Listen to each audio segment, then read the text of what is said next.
الحمد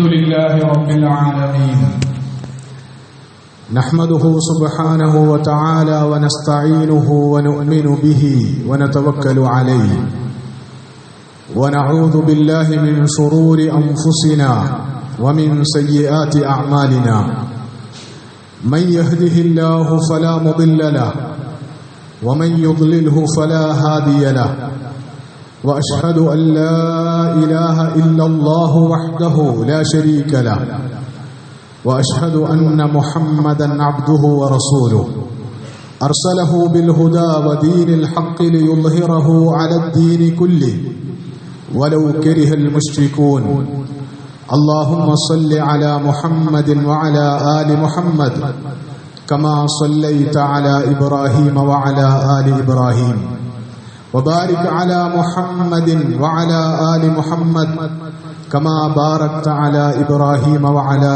آل إبراهيم في العالمين إنك حميد مجيد أما بعد فإن خير الكلام كلام الله وخير الهدي هدي النبي محمد صلى الله عليه وسلم وشر الأمور محدثاتها وكل محدثة بدعة وكل بدعة ضلالة وكل ضلالة في النار أعاذني الله وإياكم من النار ألا لا إيمان لمن لا أمانة له ولا دين لمن لا عهد له عباد الله أوصيكم وإياي أولا بتقوى الله أعوذ بالله من الشيطان الرجيم بسم الله الرحمن الرحيم يا أيها الذين آمنوا اتقوا الله حق تقاته ولا تموتن إلا وأنتم مسلمون يا أيها الناس اتقوا ربكم الذي خلقكم من نفس واحدة وخلق منها زوجها وبث منهما رجالا كثيرا ونساء واتقوا الله الذي تساءلون به والأرحام إن الله كان عليكم رقيبا يا أيها الذين آمنوا اتقوا الله وقولوا قولا سديدا يصلح لكم أعمالكم ويغفر لكم ذنوبكم ومن يطع الله ورسوله فقد فاز فوزا عظيما فلا تطع الكافرين وجاهدهم به جهادا كبيرا ബഹുമാന്യരായ സത്യവിശ്വാസികളെ വിശ്വാസിനികളെ, പ്രപഞ്ചനാഥനായ അല്ലാഹുവിന്റെ വിധിവിലക്കുകൾ ജീവിതത്തിലുടനീളം പരമാവധി പാലിച്ച് ജീവിക്കുന്നതിലൂടെ മാത്രമാണ് മനുഷ്യന് അവന്റെ ഇഹപര ജീവിതങ്ങളിൽ യഥാർത്ഥ വിജയവും സൗഭാഗ്യങ്ങളും സന്തോഷവും നേടിയെടുക്കാൻ കഴിയുക എന്ന് മനസ്സിലാക്കി അല്ലാഹുവിനെ അനുസരിച്ചും അവന് വിധേയപ്പെട്ടും അവന് ജീവിതം സമർപ്പിച്ചും തഖ്വയോടെ ജീവിക്കണമെന്ന് ആദ്യമായി വസിയ്യത്ത് ചെയ്യുകയാണ്, ഉപദേശിക്കുകയാണ്. കാരുണ്യവാനായ നാഥൻ ജീവിതത്തിൽ തഖ്വ പുലർത്താനും അതുവഴി വാഗ്ദാനം ചെയ്യപ്പെട്ടിട്ടുള്ള എല്ലാ അനുഗ്രഹങ്ങളും ഇഹപര ജീവിതങ്ങളിൽ ഏറ്റുവാങ്ങാനും നമ്മെയും നമുക്ക് പ്രിയപ്പെട്ട എല്ലാവരെയും പ്രത്യേകമായി തുണക്കുകയും അനുഗ്രഹിക്കുകയും ചെയ്യുമാറാകട്ടെ. പുസ്തകമൊരു പാഴ്ക്കടലാസല്ലതിൽ അറിവിൻ സത്യം എഴുതുമ്പോൾ അറിവൊരു കേവല വാക്കല്ലത് പൊരുതാനുള്ള ആയുധമാകുമ്പോൾ ഇസ്ലാമിക ചിന്താ പരിസരത്തു നിന്ന് എഴുതപ്പെട്ടിട്ടുള്ള വളരെ ശ്രദ്ധേയമായ രണ്ട് ഗാനവരികളാണിത്.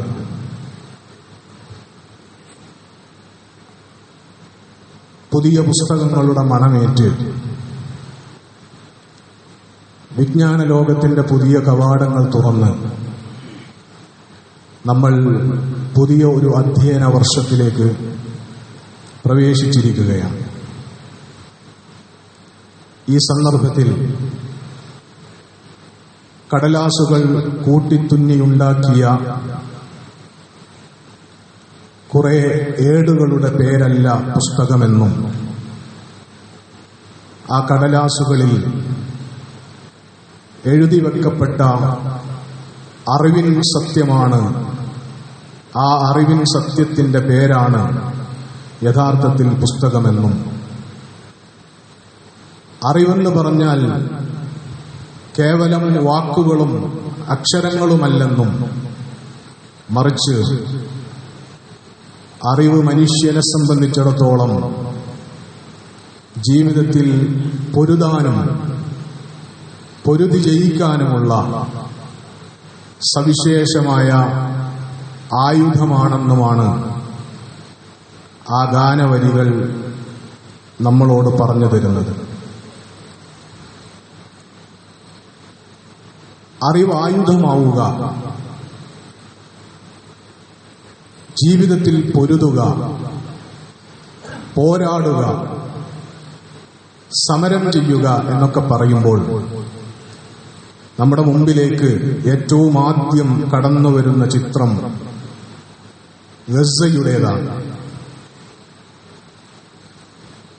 അതുകൊണ്ട് പുതിയ അധ്യയന വർഷത്തിലേക്ക് പ്രവേശിക്കുന്ന ഈ സന്ദർഭത്തിൽ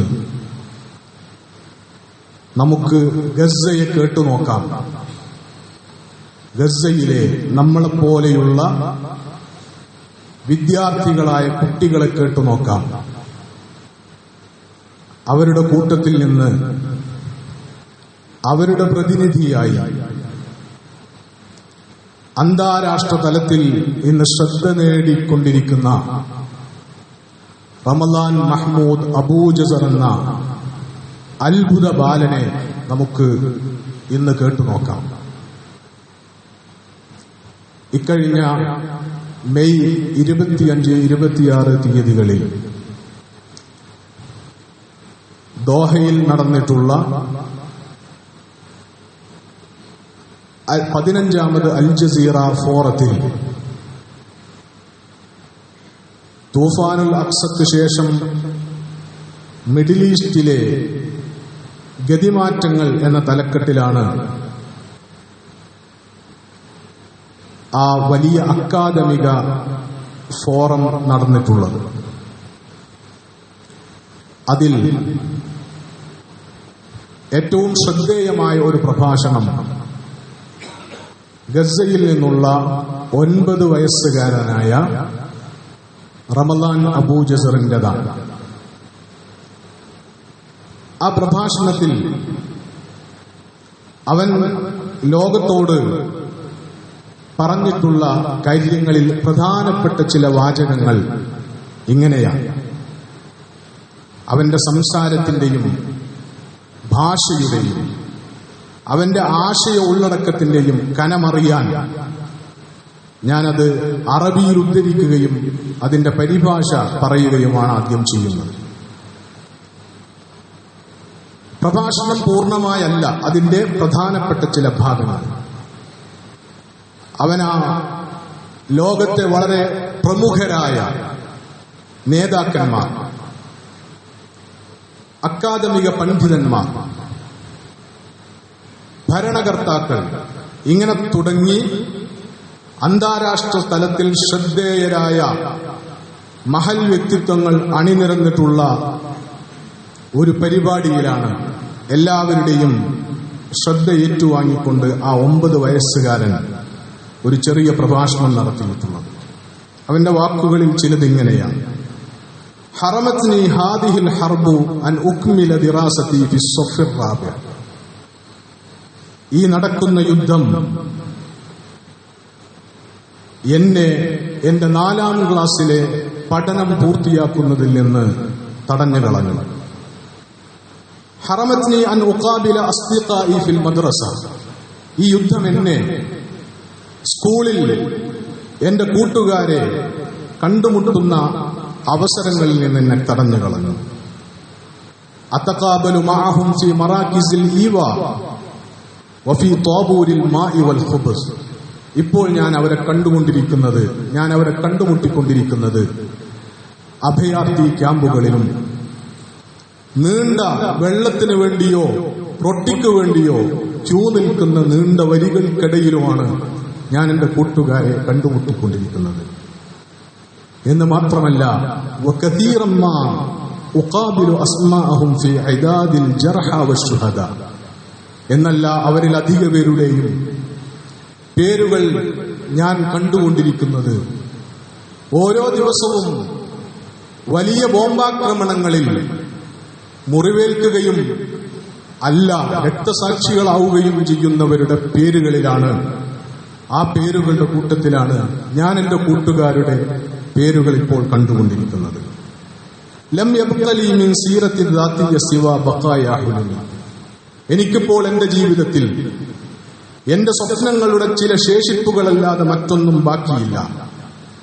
അൻ അർസുമ സൂറത്തൽ വതനി ബിസൗതി ബിഖലമി, ആ ശേഷിപ്പെന്ന് പറയുന്നത് എന്റെ രാജ്യത്തിന്റെ ചിത്രം ലോകത്തിന് മുമ്പിൽ എന്റെ ശബ്ദം കൊണ്ടും എന്റെ പേന കൊണ്ടും ഞാൻ വരച്ചു കാണിക്കുക എന്നതാണ്.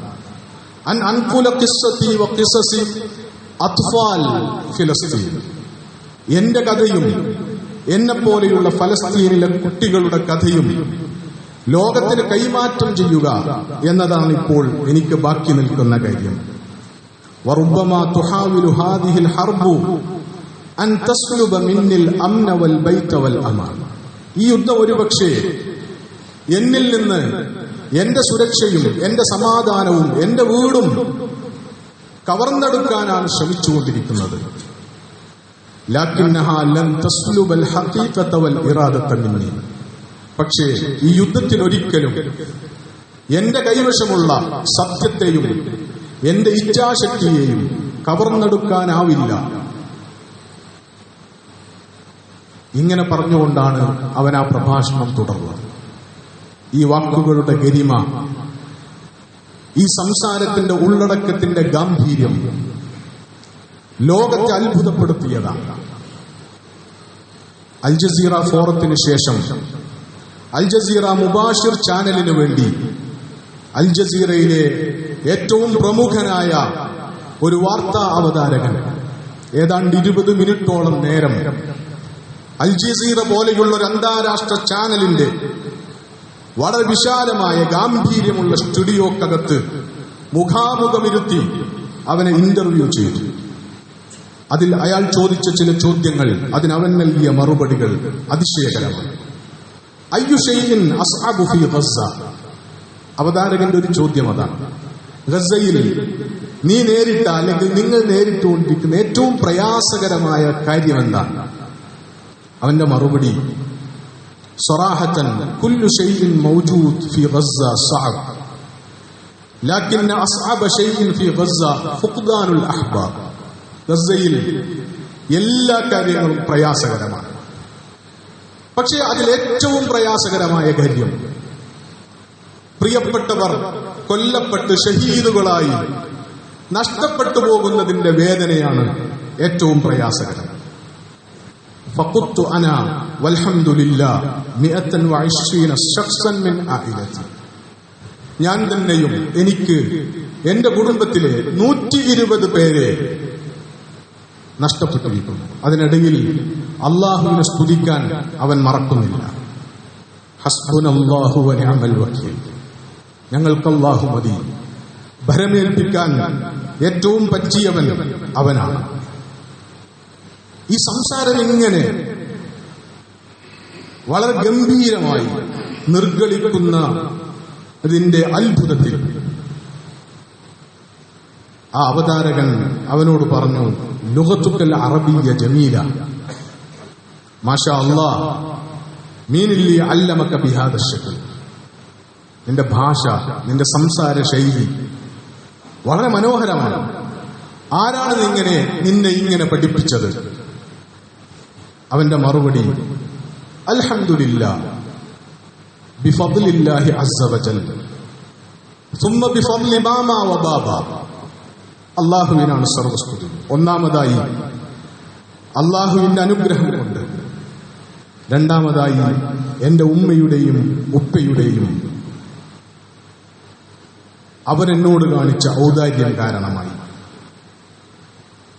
ബദഅതു ബിഹിഫ്ളിൽ ഖുർആനിൽ കരീം, അവൻ അതിനിടക്ക് അവന്റെ ദീർഘമായ ചരിത്രം പറയുന്നുണ്ട്. 2014 ഗസ യുദ്ധത്തിനിടക്കാണ് ഞാൻ ജനിക്കുന്നത്. ആ യുദ്ധത്തിൽ എന്റെ ഉപ്പയ്ക്ക് സാരമായി പരിക്കേറ്റു. എന്റെ ഉപ്പയുടെ സഹോദരൻ രക്തസാക്ഷിയായി. അങ്ങനെ ആകെ ദുരിതങ്ങൾ നിറഞ്ഞ ഒരു സന്ദർഭത്തിലാണ് ഞാൻ ഈ ഭൂമിയിലേക്ക് ജനിച്ചു വീഴുന്നത്. ആ സമയത്ത് എന്റെ ഉമ്മയും ഉപ്പയും ഈ ദുരിതങ്ങളൊക്കെ ഉള്ളതോടൊപ്പം ഈ സാഹചര്യങ്ങളിലേക്ക് ജനിച്ചു വീണ ഞാൻ ഇവിടത്തെ സാധാരണ ഒരു കുട്ടിയെപ്പോലെ വളർന്ന് വരേണ്ടതല്ല എന്ന് തീരുമാനിച്ചു. മറിച്ചവൻ എന്തെങ്കിലുമൊക്കെ അത്ഭുതങ്ങൾ കാണിക്കുന്ന, അല്ലെങ്കിൽ അത്ഭുത ശേഷികൾ കാണിക്കുന്ന ഒരു കുട്ടിയായി വളരണമെന്ന് എന്റെ ഉപ്പയും ഉമ്മയും ആഗ്രഹിക്കുകയും അവർ എന്റെ 2.5 വയസ്സ് തികയുന്ന സമയം മുതൽ അതിനായി എനിക്ക് വേണ്ടതെല്ലാം സൗകര്യപ്പെടുത്തി തരികയും ചെയ്തു.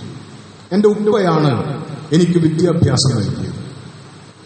സ്കൂളുകൾ മുടങ്ങുന്ന സമയങ്ങളിൽ എന്റെ ഉപ്പയാണ് എന്നെ പഠിപ്പിച്ചത്.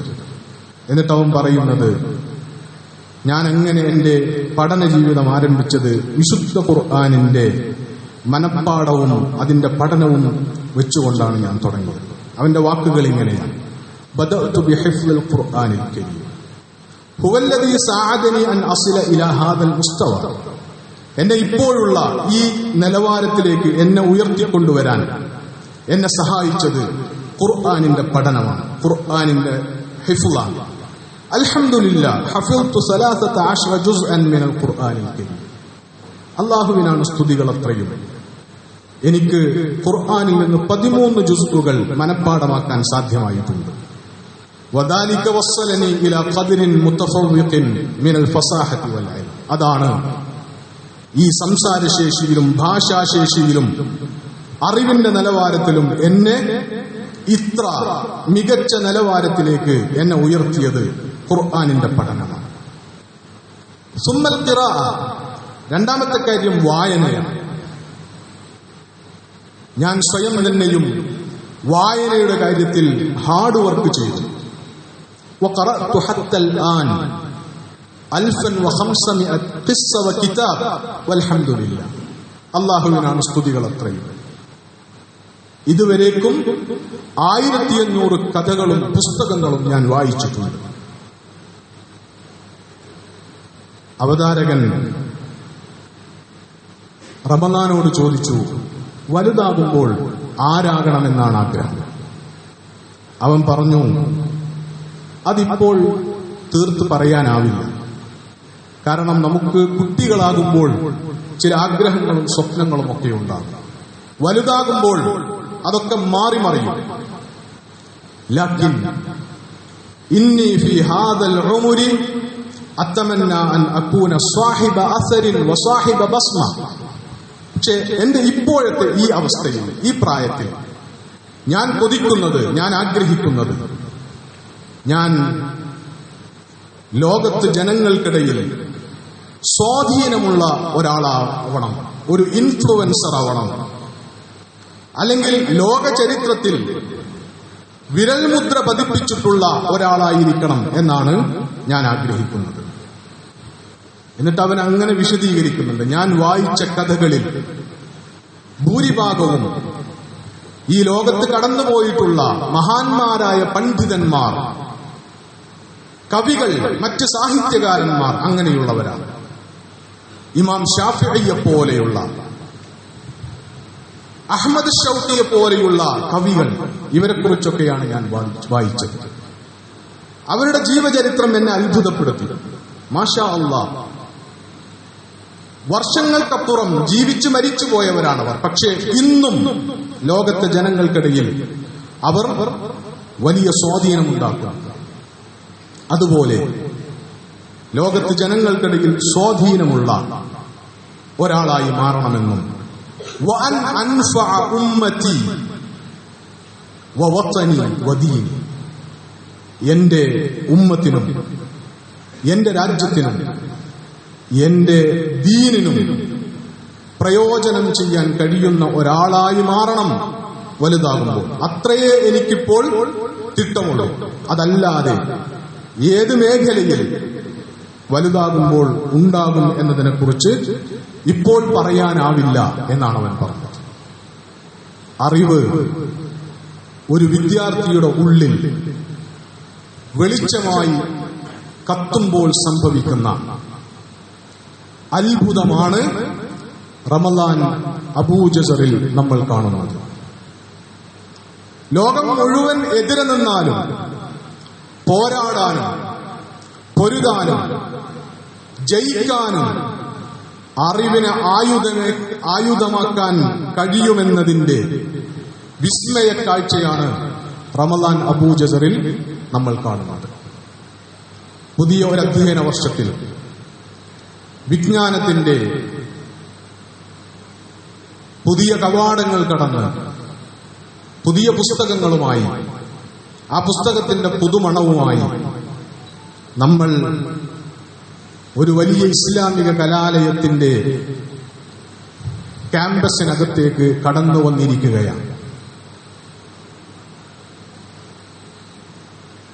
ഫലാ തുതിഇൽ കാഫിരീൻ വജാഹിദുഹും ബിഹി ജിഹാദൻ കബീറ. നമുക്ക് ജീവിതത്തിലുള്ളത് പോരാട്ടമാണ്. ജിഹാദെന്ന് അതിന് ഇസ്ലാമിന്റെ സാങ്കേതിക ഭാഷയിൽ പറയും. ഫലാ തുതിഇൽ കാഫിരീൻ, അറിവെന്ന സത്യത്തെ നിഷേധിക്കുന്നവരെ നീ ഒരിക്കലും അനുസരിക്കരുത്, അത്തരക്കാർക്ക് വഴങ്ങിക്കൊടുക്കരുത്. മറിച്ച് വജാഹിദുഹും ബിഹി ജിഹാദൻ കബീറ, ഈ ഖുർആൻ കൊണ്ട് അവരോട് നീ സമര പോരാട്ടങ്ങൾ നടത്തണം. ഇതാണ് വിശുദ്ധ ഖുർആനിന്റെ ആഹ്വാനം. ഇസ്ലാമിക് എപ്പിസ്റ്റമോളജി അനുസരിച്ച്, ഇസ്ലാമിന്റെ ജ്ഞാനശാസ്ത്ര സങ്കല്പം അനുസരിച്ച് അറിവിന്റെ ഒരേ ഒരു അടിസ്ഥാന സ്രോതസ്സാണ് വിശുദ്ധ ഖുർആൻ എന്ന് പറയുന്നത്. ഖുർആൻ കൊണ്ട് ജിഹാദ് ചെയ്യുക എന്ന് പറഞ്ഞാൽ ജിഹാദിന്, പോരാട്ടങ്ങൾക്ക് അറിവിനെ ആയുധമാക്കുക എന്നതാണ്.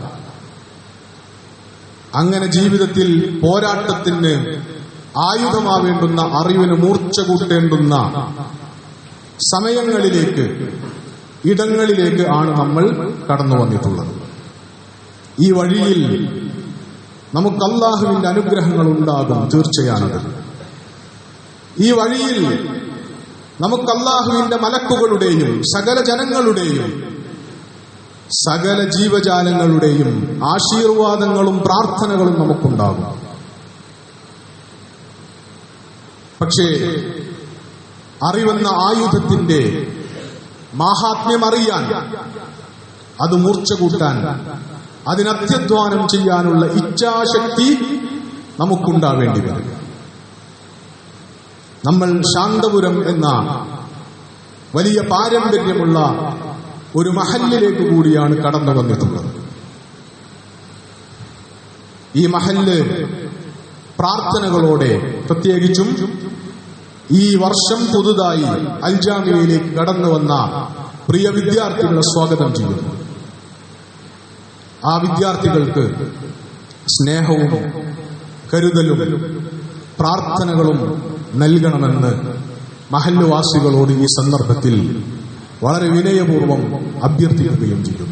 അല്ലാഹു സുബ്ഹാനഹു വ തആല ഈ മാർഗത്തിൽ, ദീനിന്റെ മാർഗത്തിൽ അത്യധ്വാനങ്ങൾ നിർവഹിക്കുവാൻ, അതിൽ വിജയങ്ങൾ നേടിയെടുക്കാൻ നമ്മെ അനുഗ്രഹിക്കുമാറാകട്ടെ.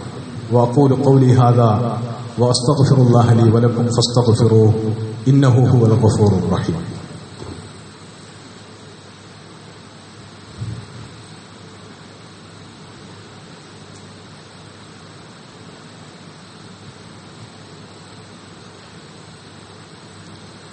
الحمد لله رب العالمين والعاقبة للمتقين ولا عدوان إلا على الظالمين. اللهم صل وسلم وبارك على محمد وعلى آله وصحبه أجمعين. عباد الله أوصيكم وإياي ثانيا بتقوى الله.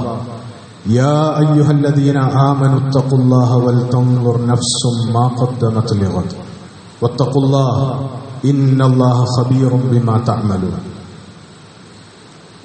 ബഹുമാന്യരായ സത്യവിശ്വാസികളെ, വിശ്വാസികളെ, ജീവിതത്തിൽ തഖ്വ പുലർത്തണമെന്ന് ഒരിക്കൽ കൂടി വസിയ്യത്ത് ചെയ്യുകയാണ്, ഉപദേശിക്കുകയാണ്.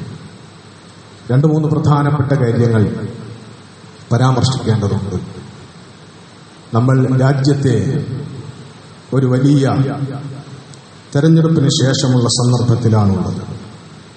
നമ്മൾ ഉള്ളുരുകി നടത്തിയ പ്രാർത്ഥനകൾ ഇക്കഴിഞ്ഞ 4-ാം തീയതി വരാനിരുന്ന തെരഞ്ഞെടുപ്പ് ഫലവുമായി ബന്ധപ്പെട്ടതായിരുന്നു. പൂർണ്ണമായ അളവിൽ നമ്മുടെ ഉള്ളിൽ ആശങ്കയായും ആദിയായും ബേജാറായും ഉണ്ടായിരുന്ന ഭരണകൂടം തകർന്നുപോയിട്ടില്ലെങ്കിലും ആശങ്കയുടെയും പേടിയുടെയും ഭീതിയുടെയും ആഴക്കയങ്ങളിൽ നിന്ന് പ്രതീക്ഷയുടെ തീരത്തേക്ക് നമ്മെ തള്ളിവിടാൻ പ്രഖ്യാപിക്കപ്പെട്ട തെരഞ്ഞെടുപ്പ് ഫലത്തിൽ പഴുതുകളുണ്ട് എന്നാണ് നമ്മൾ മനസ്സിലാക്കുന്നത്. ആ അളവിൽ വലിയ അപകടങ്ങൾ, അതിനുള്ള സാധ്യതകൾ തടയുന്നതിൽ നമ്മോട് കരുണ കാണിച്ച അല്ലാഹുവോട് ശുക്ർ ചെയ്യേണ്ടുന്ന സന്ദർഭമാണ്. വളരെ ജാഗ്രതയിൽ തുടർന്നുള്ള ഇന്ത്യയിൽ ജീവിതം മുന്നോട്ട് നയിക്കേണ്ടുന്ന സന്ദർഭമാണ്. അതിനുള്ള ഉത്തരവാദിത്വം നമ്മളെല്ലാവരും കാണിക്കണം എന്ന് മാത്രമാണ് ഈ സന്ദർഭത്തിൽ ഓർമ്മപ്പെടുത്തുന്നത്. മറ്റൊരു കാര്യം, നമ്മൾ പുതിയ ഒരു ഹിജ്റ മാസത്തിലേക്ക് പ്രവേശിക്കുകയാണ്. നിലവിൽ പ്രഖ്യാപിക്കപ്പെട്ടതനുസരിച്ച് നാളെയാണ് ദുൽഹജ്ജ് 1. ദുൽഹജ്ജ് 1 മുതൽ 10 വരെയുള്ള ദിവസങ്ങൾ ഈ ദുനിയാവിലെ ഏറ്റവും മഹത്തായതും സൽക്കർമ്മങ്ങൾ അല്ലാഹുവിന് ഏറ്റവും ഇഷ്ടപ്പെടുന്നതുമായ ദിനങ്ങളാണ്.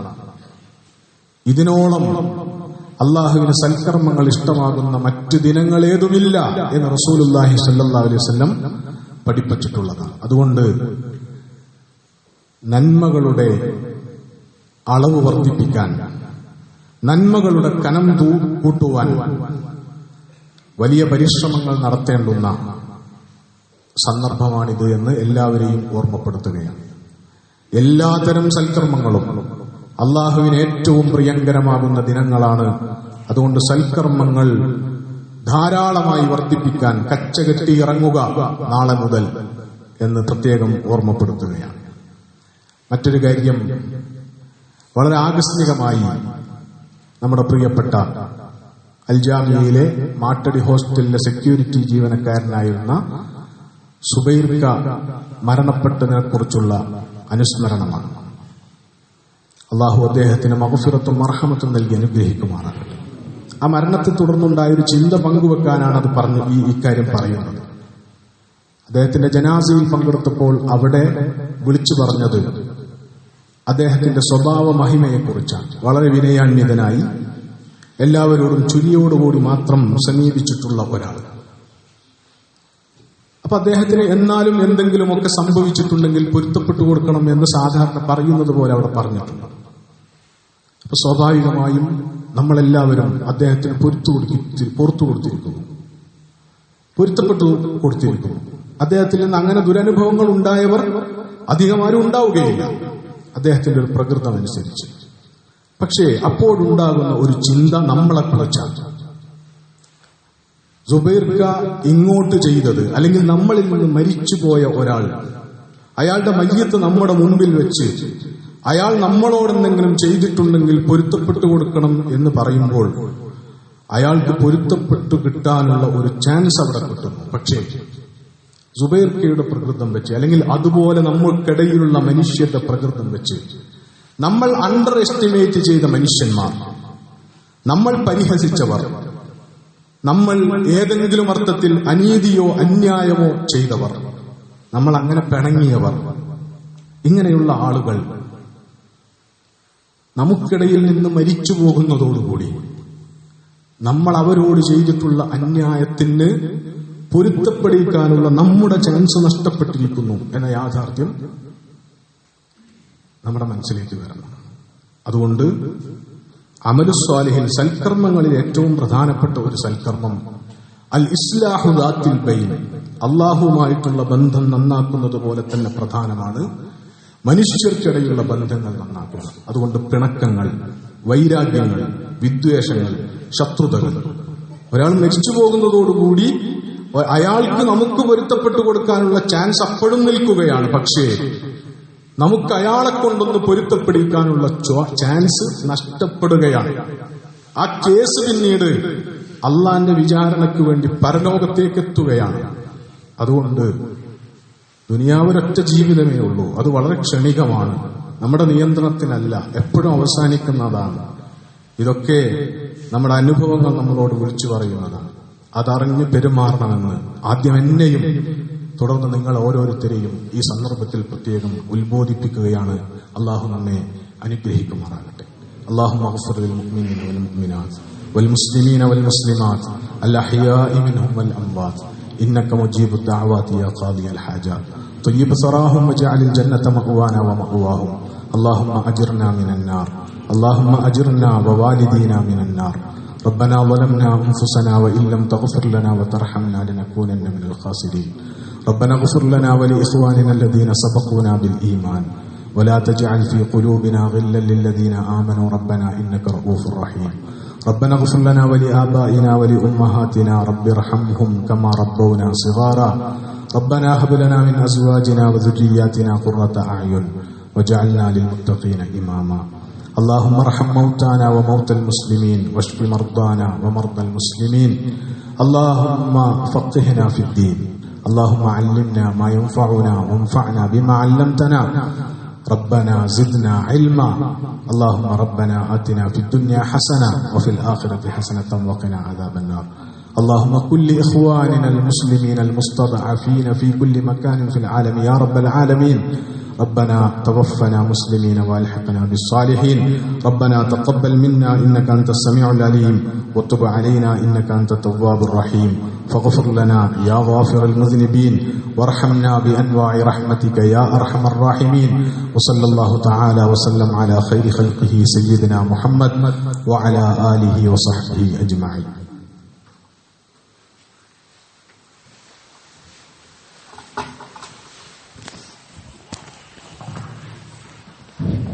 الله أكبر.